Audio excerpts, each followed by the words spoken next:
అంతర్జాతీయ కుట్రలు అనేది అర్థం చేసుకోవాల్సి ఉంటుంది. వాస్తవంగా గెలిచినోడు హీరో అంతే, వాడు చెప్పేదే కరెక్ట్ అంతే తప్పించి ఓడినోడికి చాలా చరిత్ర ఉంటుంది.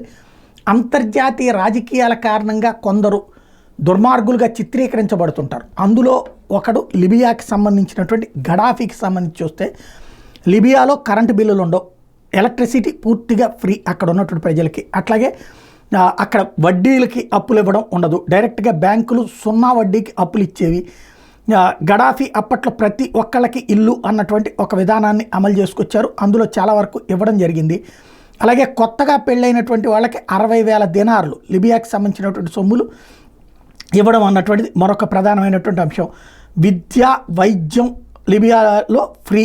అప్పుడు గడాఫీకి అంతకుముందు అయితే 25% ఏదైతే కీలకమైనటువంటి Gaddafi there were only 25% raiders 83% during his rain పెరిగింది అక్కడ. అదే సందర్భంలో లిబియన్స్ అక్కడ ఫామ్ హౌస్లు కావాలంటే కట్టుకోవచ్చు, అట్లాగే ఇంటి దగ్గరకే నిత్యావసర వస్తువుల సరఫరా లాంటివి జరిగేది. అలాగే స్టేట్ అక్కడ $2,300 పైగా విలువైనటువంటి అకామిడేషన్, ట్రావెల్, ట్రీట్మెంటు అబ్రాడ్లో ఫ్రీగా ఇప్పించేది. ఒకవేళ ఆ దేశంలో సరైన వైద్య సదుపాయాలు లేకపోతే విదేశాలకు వెళ్ళి ట్రీట్మెంట్ తీసుకుంటే $2,300 ఖర్చుతో పాటుగా డబ్బులు ఇచ్చి దాంతోపాటుగా అకామిడేషన్, ట్రావెల్ ఎక్స్పెండిచర్స్ పెట్టుకునేది. అలాగే కారు కొనుక్కుంటే 50% ప్రభుత్వం భరించేది.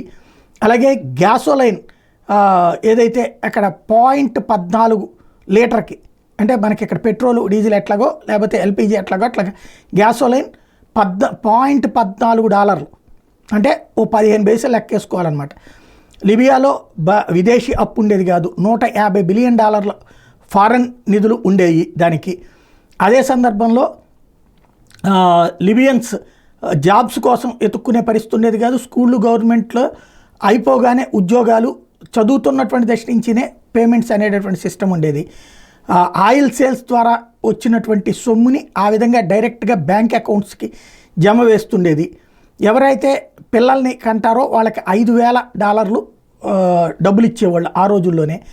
అలాగే ఏదైతే అక్కడ గడాఫీ ఇలాంటివన్నీ చేసేటప్పటికి ఇది ఇరిగేషన్ ప్రాజెక్టులు కూడా పెద్ద ఎత్తున అక్కడ ఏర్పాటు చేసుకొచ్చారు. అట్లాంటి మనిషి తర్వాత కాలంలో అమెరికాతో శత్రుత్వం వలన అమెరికా అంటే అక్కడ అట్లాగా అంత సఫిషియెంట్గా ఉండడం ఇష్టం ఉండదు. ఆ గడాఫీని చంపేసిన తర్వాత ఆ లిబియాని తన హస్తగతం చేసుకున్న తర్వాత రకంగా ఆయిల్ నిల్వలు అన్నటువంటిది తను నొక్కేసింది. అంటే ఇరాక్లో అంతే కదా, సద్దాం హుస్సేన్ని దొంగం చేసి మొత్తం నొక్కేసింది. అట్లాగే ఇదైనా అదే తరహా వ్యవహారం అనమాట.